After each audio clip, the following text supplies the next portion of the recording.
بسم اللہ الرحمن الرحیم۔ مکہ کے باسی 15 سالہ ابو محذورہ کا اصل نام اوس بن ربیعہ تھا۔ اپنے ساتھیوں کی معیت میں مکہ مکرمہ کے گرد نواح میں بکریاں چرانا اس کے روزمرہ کے معمولات میں شامل تھا۔ ایک دن وہ وادی حنین کے قریب جارانہ کے پہاڑوں میں اپنے دوستوں کے ساتھ بکریاں چرا رہا تھا کہ اچانک ایک طرف سے اذان کی آواز اس کے کانوں سے ٹکرائی۔ وہ ان دل نشین کلمات کی طرف متوجہ ہوا۔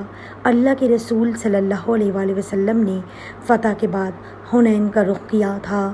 وہاں سے واپسی پر آپ صلی اللہ علیہ وآلہ وسلم جارانہ میں مقیم تھے۔ ظہر کا وقت ہوا تو حضرت بلال رضی اللہ تعالیٰ عنہ نے اپنی خوبصورت آواز میں اذان دینا شروع کی۔ فضا کو چیرتی ہوئی یہ صدا ابو محذورہ اور اس کے ساتھیوں نے بھی سنی۔ یہ نوجوان خوش مزاج تھے۔ ابو محذورہ نے حضرت بلال رضی اللہ تعالیٰ عنہ کی نقل اتارنا شروع کر دی۔ انہوں نے مذاق ہی مذاق میں اذان کہنا شروع کر دی۔ حضرت بلال رضی اللہ تعالیٰ عنہ نے کہا اللہ اکبر۔ ابو محذورہ نے بھی کہا اللہ اکبر۔ حضرت بلال رضی اللہ تعالیٰ عنہ مسلمانوں کے کیمپ میں اذان دے رہے تھے۔ ابو محذورہ اپنی بکریوں میں کھڑا ان کلمات کو اسی انداز میں دہراتا جا رہا تھا۔ ابو محذورہ کی آواز بڑی خوبصورت اور صاف تھی۔ خوش قسمتی اس کی راہ دیکھ رہی تھی۔ ہوا یہ کہ اس کی اذان کی آواز اللہ کے رسول صلی اللہ علیہ وآلہ وسلم تک بھی جا پہنچی۔ جب اس نے اذان ختم کی تو اللہ کے رسول صلی اللہ علیہ وآلہ وسلم نے حضرت علی اور حضرت زبیر بن عوام رضی اللہ تعالیٰ عنہ کو حکم دیا جس لڑکے نے ابھی ابھی اذان دی ہے اسے میرے پاس بلا کر لاؤ۔ وہ وادی کی دوسری طرف گئے اور بکریاں چرانے والے ان لڑکوں کو لے آئے۔ آپ صلی اللہ علیہ وآلہ وسلم نے ان سے پوچھا مگر وہ خاموش رہے۔ اللہ کے رسول صلی اللہ علیہ وسلم کی حکمت اور محبت دیکھیں کہ آپ صلی اللہ علیہ وآلہ وسلم نے انہیں ڈانٹنے کے بجائے ایک سے کہا تم اذان سناؤ۔ اس نے اذان دینا شروع کی مگر اس کی آواز اچھی نہ تھی۔ آپ صلی اللہ علیہ وآلہ وسلم نے دوسرے سے کہا اب تم اذان دو۔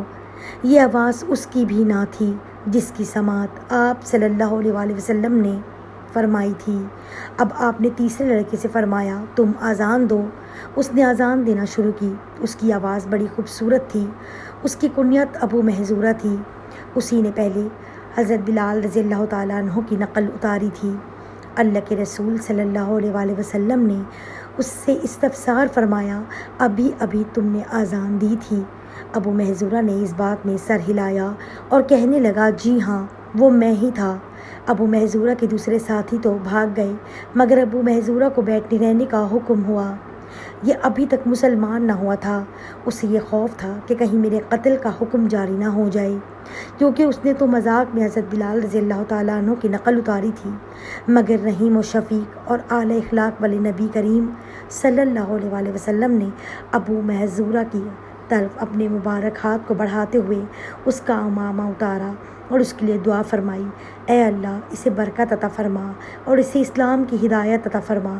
آپ صلی اللہ علیہ وآلہ وسلم نے اپنا مبارک ہاتھ ابو محذورہ کے سر پر پھیرا اور ایک بار پھر وہی دعا فرمائی اے اللہ اسے برکت عطا فرما اور اسے اسلام کی ہدایت عطا فرما۔ ادھر ابو محذورہ آپ کے اخلاق محبت اور دعا سے اتنا متاثر ہوا کہ اسی وقت کہنے لگا اشہد ان لا الہ الا اللہ۔